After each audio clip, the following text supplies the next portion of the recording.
हम्म, हम तो आपका बहुत समय से इंतजार कर रहे थे। आप मैंने स्वास्थ्य सोचा विहार पहले। में आपका बहुत बहुत स्वागत है। सब इंतजार कर रहे हैं और आपको भोग के नाम से जानते हैं। वो हाँ, दीदी है जिन्होंने भोग के ऊपर क्लास कराया। भोग से भोगनाएं खत्म होती हैं। तो अभी हम सब आपसे सुनेंगे। आपका स्वास्थ्य विहार में स्वागत है, स्वागत है, स्वागत थैंक यू। है। ओम शांति।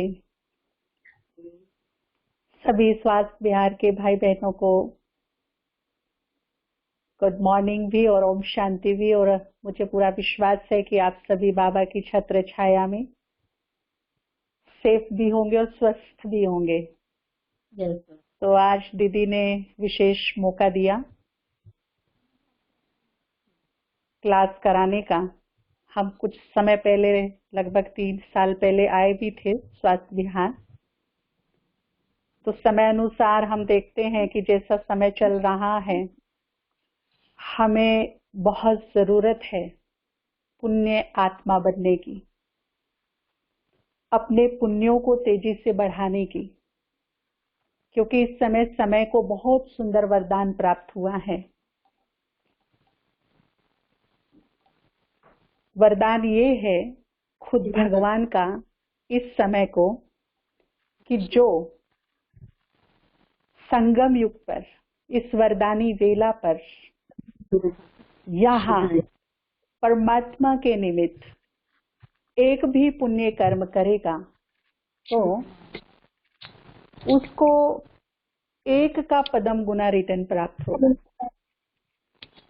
तो मेरे को समझ में आता है कि बहुत लंबा समय बीत गया, अब बहुत ही लिमिटेड टाइम हमारे पास है,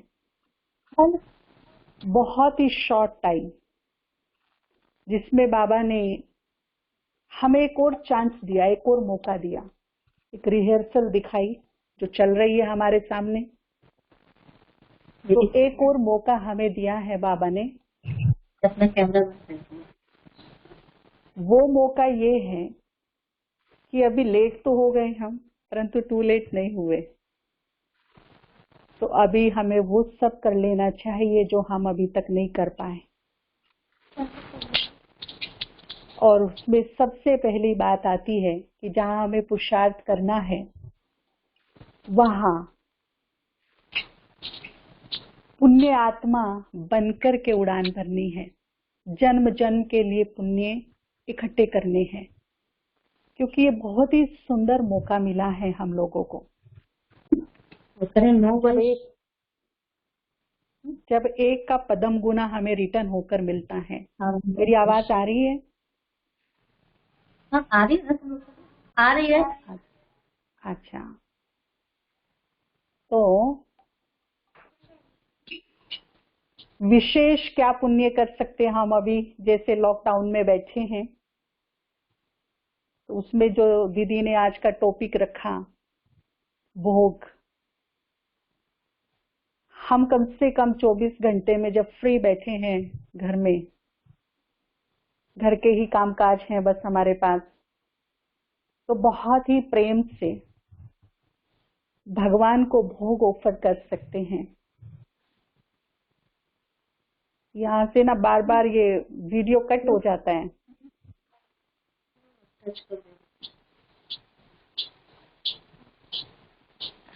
तो भोग ऑफर करने के लिए आपका घर भी है, बड़े प्यार से बाबा के लिए ब्रह्मा भोजन बनाइए। अपने घर को ही यज्ञ स्थान समझिए। ये भी यज्ञ का स्थान है, सेवा स्थान है। और बड़े प्रेम से, बड़ी श्रद्धा से भोग बना करके बाबा को स्वीकार कराइए। जैसे हम अपने छोटे बेबी को कितने प्यार से खिलाते हैं, जिसमें भाव होता है, श्रद्धा होती है, स्नेही होता है, निष्काम भाव होता है, वो सब हमें चाहिए। तो इस तरह से हम भगवान को अपने प्रेम की रस्सी में बांध सकते हैं, क्योंकि वो केवल भावों से बंधता है। अगर इमीडिएट पुण्य में वृद्धि करनी है तो भगवान वत्सों को भी भोग खिलाइए। उसके लिए हमारे सेवा केंद्र हैं, तो उसमें विशेष आपने देखा होगा, चाहे कुछ भी हो जाए, इवन अभी भी लॉकडाउन में भी गुरुवार को स्पेशली बाबा को भोग अर्पित किया जाता है। और ये परंपरा शुरू से चालू है, चाहे आंधी आए, तूफान आए, चाहे समय कैसा भी हो, लेकिन हमारा जो गुरुवार का दिन है वो अति विशेष है, गुरु का दिन है, परम सदगुरु का दिन है। और उस दिन हम परम सदगुरु को भोग लगाना नहीं भूलते पूरे विश्व में। तो इससे हमारे पुण्यों में इमीडिएट वृद्धि होती है। जब हम भगवान के उन स्थानों पर भोग लगाते हैं जो स्थान अपने आप में तीर्थ हैं, जहां बाल ब्रह्मचारी आत्माएं रहती हैं, जहां सैकड़ों साधक बैठ करके साधनाएं करते हैं, जहां गीता ज्ञान डेली सुनाया जाता है, जहां दुखियों के दुख दूर होते हैं, भटकती आत्माओं को ठिकाना मिलता है, जहां बिछड़ी हुई आत्माओं का प्रभु मिलन होता है, तो उस स्थान का अपना एक विशेष महत्व होता है और उनका नाम होता है बाबा के सेवा स्थान। तो वहां पर भोग लगाने से रियली भोगनाएं समाप्त होने लगती हैं, क्योंकि जब भोगनाएं आती हैं तो कोई ना कोई इस जन्म का या पूर्व जन्म का नेगेटिव पाप का प्रभाव सामने खड़ा होता है, जिसका परिणाम होता है कि भोगनाएं सामने आ रही हैं।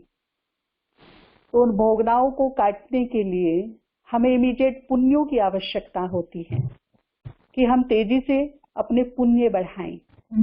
आपने देखा होगा कि जब कोई ग्रहचारी या कोई आपदा या कोई समस्या हमारी फैमिली पर, हमारे जीवन पर, कारोबार पर आती है, तो हम क्या करते हैं?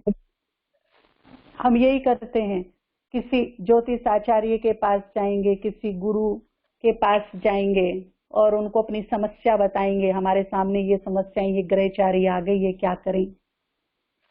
तो गुरु और आचार्य भी क्या करते हैं, ज्योतिष आचार्य भी, वो भी हमसे इमीडिएट कोई ना कोई इनडायरेक्टली पुण्य कर्म कराते हैं जो अल्पकालीन होते हैं। आप ये दान कर दो, मंदिर में ये चढ़ा दो, पंछियों को खिला दो, मछली को जिवा दो। इस तरह के कोई ना कोई इमीडिएट हमारे हाथ से छोटे छोटे पुण्य कर्म कराते हैं ताकि पुण्यों का बल बढ़े, पुण्यों की ताकत बढ़े, तो भोगनाएं डाउन हो जाए। तो यहाँ डायरेक्ट शिव परमात्मा को भोग लगाना, उसकी कृपा दृष्टि पाना, और दूसरा उन श्रेष्ठ आत्माओं को भोग स्वीकार कराना जो इस सृष्टि की सबसे महान आत्माएं हैं, देवकुल की अति महान आत्माएं हैं, उनको स्वीकार कराना, ये बहुत बड़ी बात है। वैसे कहते हैं कि पंडितों को, ब्राह्मणों को खिलाने से बहुत पुण्य जमा होता है। भारत में ये परंपरा है, ब्राह्मणों को खिलाया माना महापुण्य किया।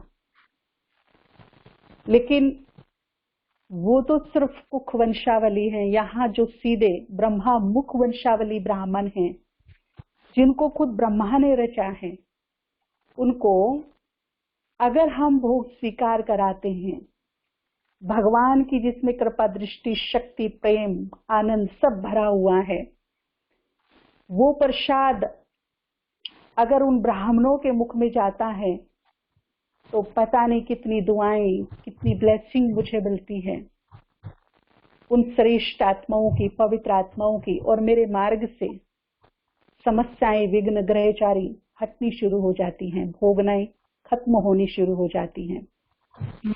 तो भोग लगाने का अति विशेष महत्व है।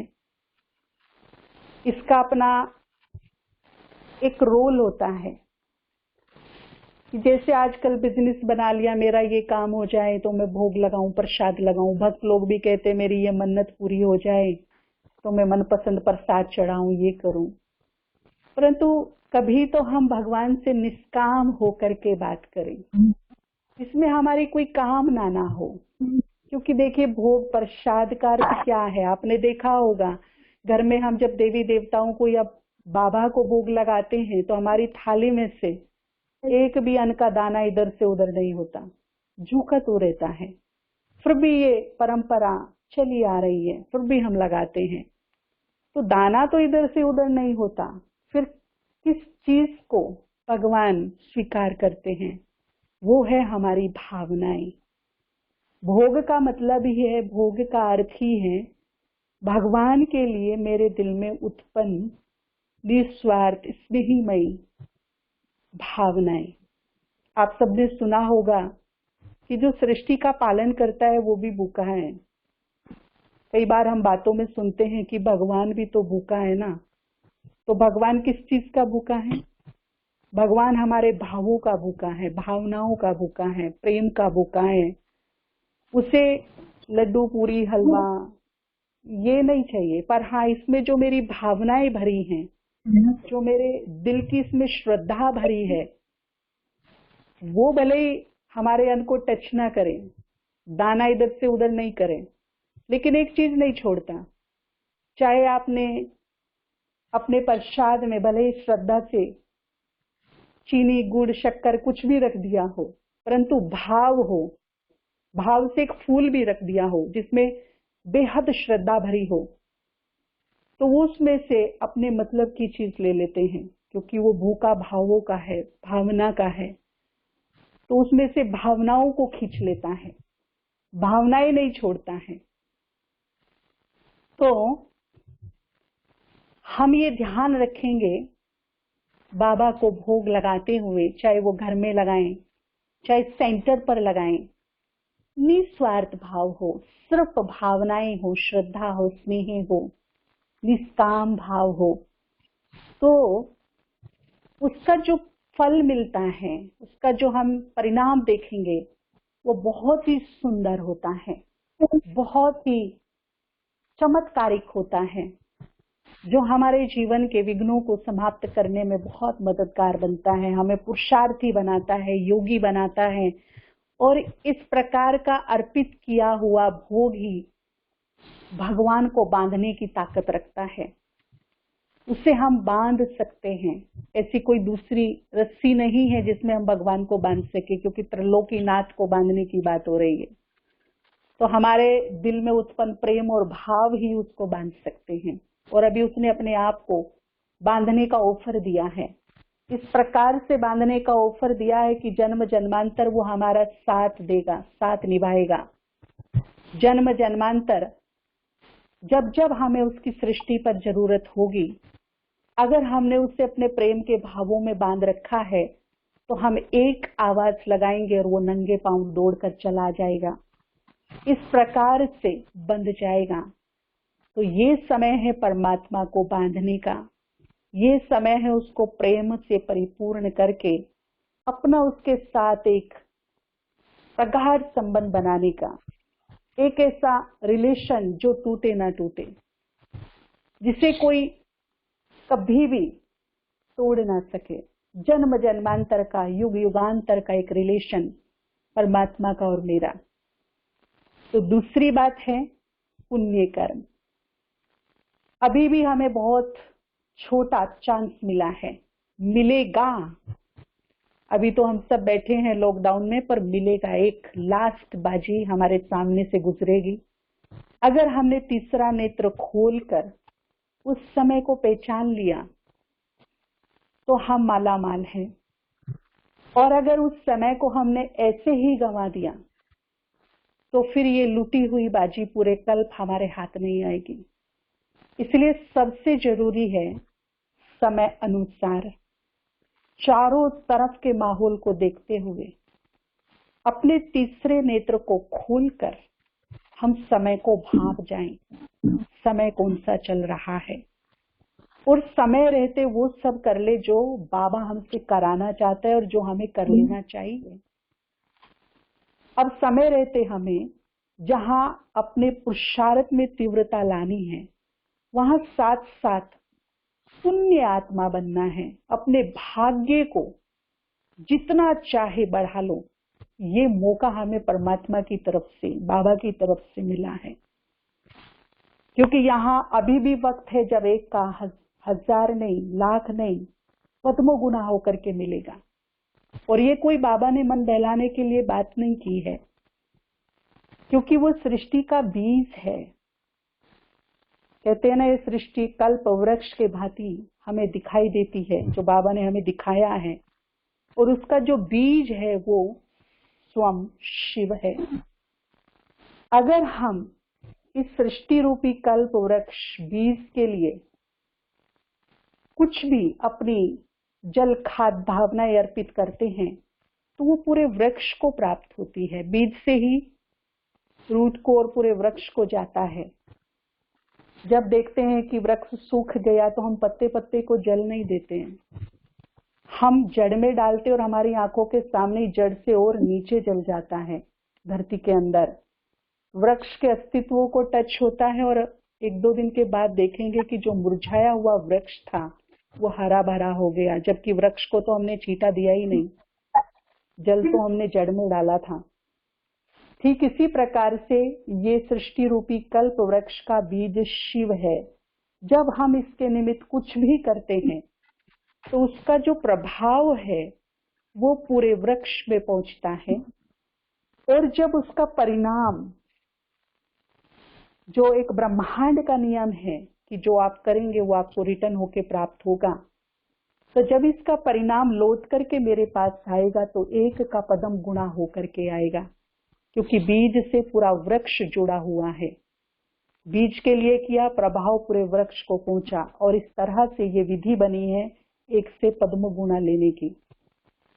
तो अभी तन मन धन से, निष्काम भाव से हम पुण्य कर्म करें। बाबा ने एक यज्ञ स्थापित किया है। अभी भी आप देख रहे हैं, जब संसार में एक आपदा आई है एक महामारी के रूप में, तो बहुत लोगों ने यज्ञ, तप, पता नहीं क्या क्या, स्पिरिचुअली, आध्यात्मिक, धार्मिक रूप से सब अपना अपना कुछ कर रहे हैं। महामृत्युंजय अखंड जाप चल रहा है कि इस बीमारी से हम बच जाएं। बहुत सारे यज्ञों का, अनुष्ठानों का लोग अपने अपनी भांति से, अपने अपने तरीके से कर्मकांड कर रहे हैं। जब भगवान ने देखा कि सृष्टि में ही आपदा आ गई, यहाँ दुख, अशांति, पाप, बीमारियां, रोग शोक, पतन, हर आत्मा पतित, परेशान, तो पूरे ही संसार पे एक अकाल का जब इस तरह का देखा तो भगवान ने भी एक यज्ञ स्थापित किया, रुद्र यज्ञ। ये यज्ञ चालू तो बहुत साल पहले हो गया था, लेकिन अग्नि प्रज्वलित हो गई है अभी। और जब यज्ञ में अग्नि प्रज्वलित होती है तो समझ लीजिए कि उसका शुभ समापन होने वाला है। जब वो अपनी प्रज्वलित अवस्था में होता है तो थोड़ी ही देर में यज्ञ समाप्ति की ओर है। तो ये यज्ञ विश्व में स्थापित किया, रुद्र यज्ञ। इसमें अब लास्ट आहुति देने का समय है। वैसे भी देखिए, जब कोई अकाल या विपदा आपदा के समय कोई यज्ञ स्थापित करते हैं ना, तो कोई झोपड़ी में रहने वाले भी ना, वो भी सोचते हैं कि इस यज्ञ की अंतिम आहुति में मेरे भी तिल फूल बल जाएं, मेरा भी कुछ पुण्य हो जाए। तो ये यज्ञ का अभी एक अंतिम रूप चल रहा है। अग्नि प्रज्वलित हो चुकी है और हम सब समय को भांपते हुए अपने जो भी तिल फूल हमें अर्पित करने हैं, तन मन धन वाणी संकल्प से, वो अभी ही समय है अर्पित करने का। क्योंकि आने वाला समय ऐसा होगा कि हम बहुत कुछ करना चाहेंगे, लेकिन सिचुएशंस ऐसी बन जाएंगी कि हम कर नहीं पाएंगे चाहते हुए भी। जिसको बाबा ने हमेशा हमें बताया कि टू लेट का बोर्ड लग जाएगा। हम चाहेंगे कि हम बैठ करके अब योग करें, मन से सेवा करें, दुनिया को सकाश दें, मन से पुण्य करें, परंतु ऐसी सिचुएशंस क्रिएट हो जाएंगी कि हम चाह के भी नहीं कर पाएंगे। हम चाहेंगे कि हमारे पास जो है हम उसे सफल कर दें, हम अपने आप को भाग्यवान बना लें। हम समय रहते जब देखेंगे कि ये किसी काम का ही नहीं रहा, ये तो मिट्टी के भाव हो गया है, लेकिन उस समय हाथ जोड़ के खड़े हो जाएंगे, धन्यवाद, शुक्रिया। लेने वाले लेंगे नहीं। क्यों? टू लेट का बोर्ड लग चुका है। भाग्य बनाने की वेला समाप्त हो गई है। किसी को ज्ञान सुनाना चाहेंगे तो कोई सुनेगा नहीं। हालात ऐसे होंगे कि कोई नहीं सुनेगा। तो अभी लेट हुए हैं, देर हुई है, पर बहुत देर नहीं हुई है। तो समय रहते अपने तन को भी, अपने मन को भी और अपने धन को भी यथाशक्ति स्वेच्छा से, दिल से, खुशी से पुण्य के कार्य में लगा करके अपने आप को जन्म जन्मांतर के लिए पुण्य आत्मा बना सकते हैं। पुण्यों से, पुण्यों के बल से खुद को भर सकते हैं। ये नहीं मेरा तो तन ठीक नहीं है, फैसिलिटी मिल गई है, पीस ऑफ माइंड पे मुरली आती है, लाइव आती है, आज नहीं तो कल लॉकडाउन खुलेगा और मुझे पता है कि कुछ भाई बहने अब ऐसे आदी हो गए हैं कि नहीं हम तो घर में बैठ के कर लेते हैं ना सब कुछ। परंतु ये तन अगर भगवान के घर तक जाएगा, भगवान के घर की शोभा बढ़ाएगा, जब मौका अवसर आएगा तो इसी तन से नंबर जमा कर सकते हैं। यही तन मुझे जन्म जन्म निरोगी काया के रूप में प्राप्त हो सकता है। और अगर इस तन से हम थोड़ी बहुत यज्ञ सेवा भी कर सकते हैं तो करिए। हमारे पास महायज्ञ के अनुभव हैं कि जो बहुत बीमार थे, बिस्तर पर थे, जब उन्होंने यज्ञ सेवा में अपना योगदान दिया, अपना तन लगाया यथाशक्ति अनुसार, तो उनकी बीमारियां ठीक होने लगी, वो स्वस्थ होने लगे। क्योंकि सेवा का मेवा तो मिलता ही है। सेवा का बल हमें दुआओं के रूप में प्राप्त होता है। और आपने सुना होगा, अभी भी सुन रहे होंगे कि कोरोना की कोई वैक्सीन तो नहीं है, कोई दवा तो नहीं है, पर दुआएं जरूर काम कर रही हैं। तो जब दवा काम नहीं करती वहां दुआ लग जाती है। तो ये नहीं कि मेरा तो घुटना दर्द है, मेरा पैर दर्द है, मेरा ये है, मैं नहीं कर सकती, या कोई सेवा छोटी बड़ी होती है। सेवा मतलब सेवा। हमारी दादियां, ऐसी दादियां हैं जो गलीचों पर चलती थी, जिनके आगे पीछे सर्वेंट घूमते थे, लेकिन जब वो समर्पित हुई तो उनको चप्पल मोचने की सेवा मिली। टूटी फूटी चप्पल भी मोची, झूठे बर्तन भी मांजे, कपड़े भी धोए, पहरा भी लगाया। तो सेवा कोई छोटी बड़ी नहीं होती। सेवा मतलब सेवा। ये काम नहीं है, काम का मेवा भी नहीं मिलेगा, मेवा तो सेवा का मिलेगा। तो सेवा को सेवा भाव से सेवा करना तो उसका मेवा प्राप्त होगा। इसी तरह से मन भरपूर वक्त दिया है, और अगर अभी भी मेरा तीसरा नेत्र नहीं खुला तो फिर कभी नहीं खुलेगा। अभी भगवान जी ने डमरू उठा लिया है, हाथ में बजाना बाकी है बस। तो अभी हम अपने मन को मनमना भाव करके प्रभु प्रेम में मगन कर दे।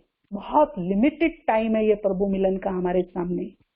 5000 वर्ष के बाद पुनः ये वक्त, ये मौका, ये अवसर हमें प्राप्त होगा। तो अपने आप को प्रभु प्रेम में मगन कर दें। और दूसरा, जो दुखी, अशांत, परेशान, तड़पती हुई आत्माएं हैं, अपने जीवन के कुछ पल, कुछ क्षण उनको अर्पित करें।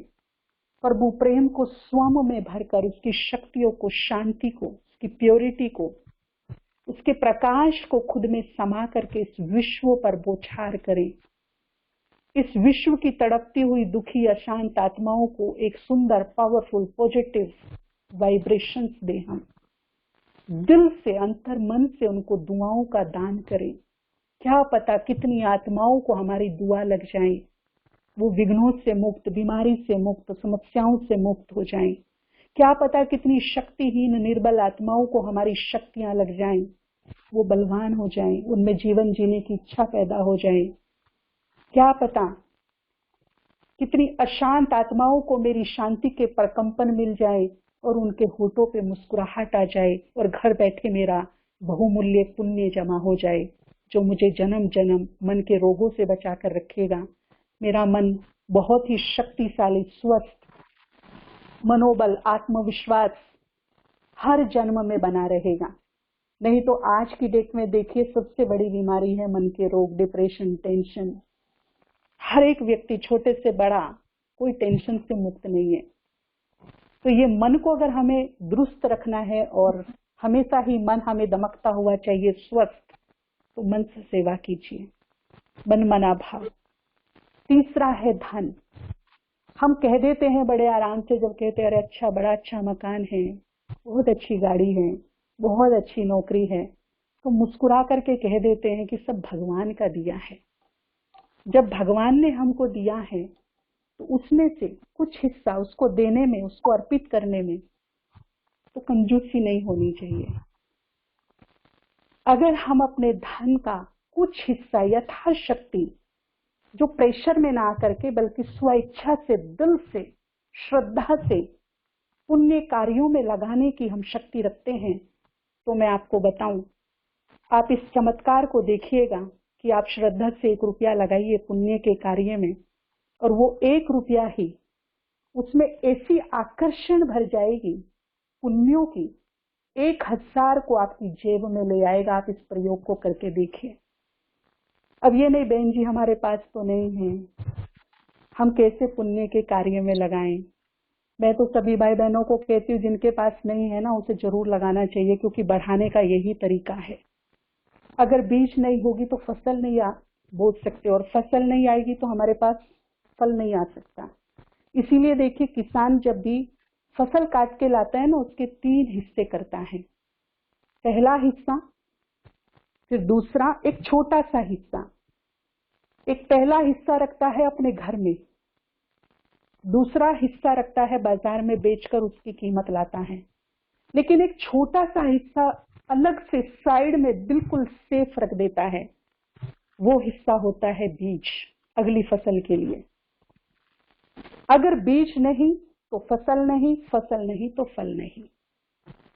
तो बुद्धिमान आत्मा यही करती है कि जो भी हमारे पास है, भले 1 रुपया है, भले 10 रुपया है, 100 रुपया है, लेकिन श्रद्धा से हम 2 रुपये तो निकाल सकते हैं। 1 रुपये में से 25 पैसे तो निकाल सकते हैं, 10 पैसे तो निकाल सकते हैं।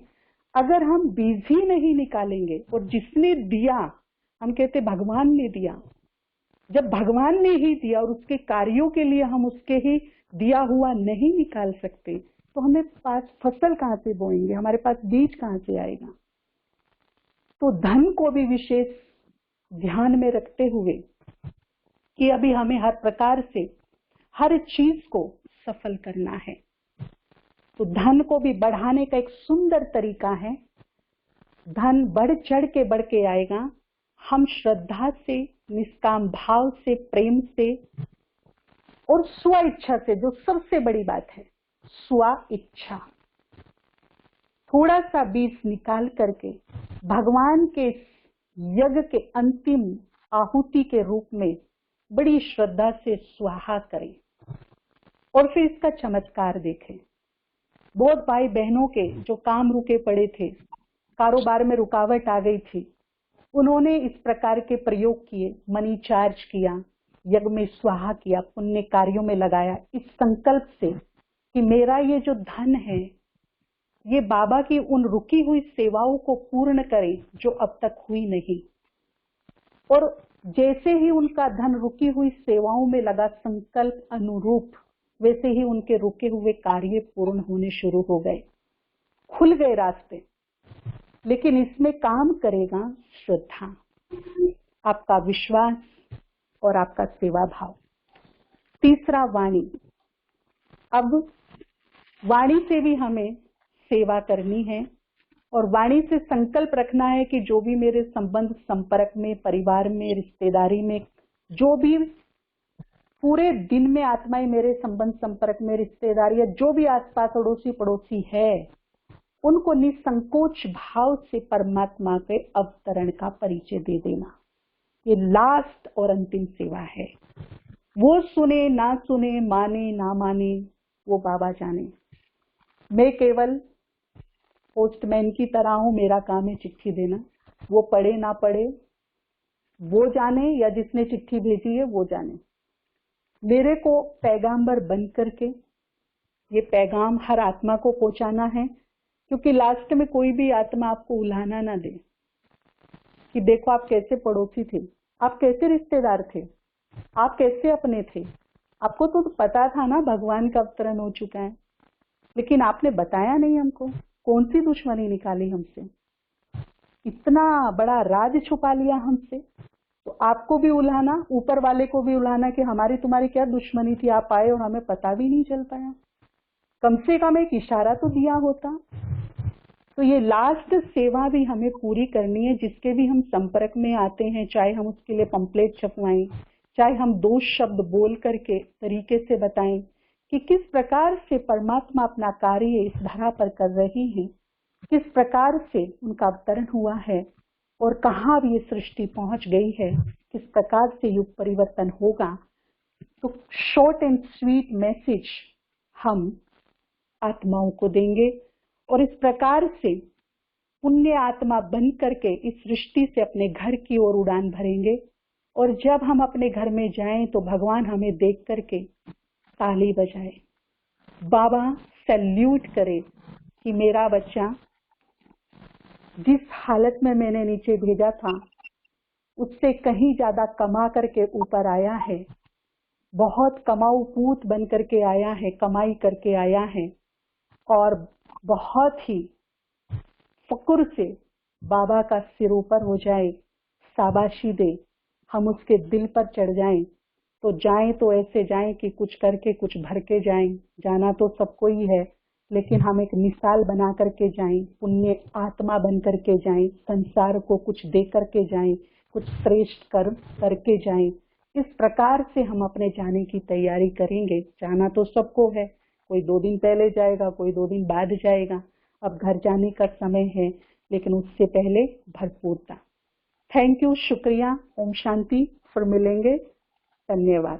थैंक यू गीता बहन, बहुत अच्छा सुनाया आपने, सबको बहुत अच्छा लगा। बहुत बहुत थैंक्स आपका। थोड़ा फोटो नहीं आया लेकिन आवाज एकदम क्लियर थी, तो सबको बहुत अच्छा लगा। बहुत बहुत थैंक्स आपका, धन्यवाद कि आपने अपना समय दिया। Thank you. आपकी भी फोटो नहीं आ रही है आपकी। हाँ, इसमें कुछ तो प्रॉब्लम हुई है इसको बार बार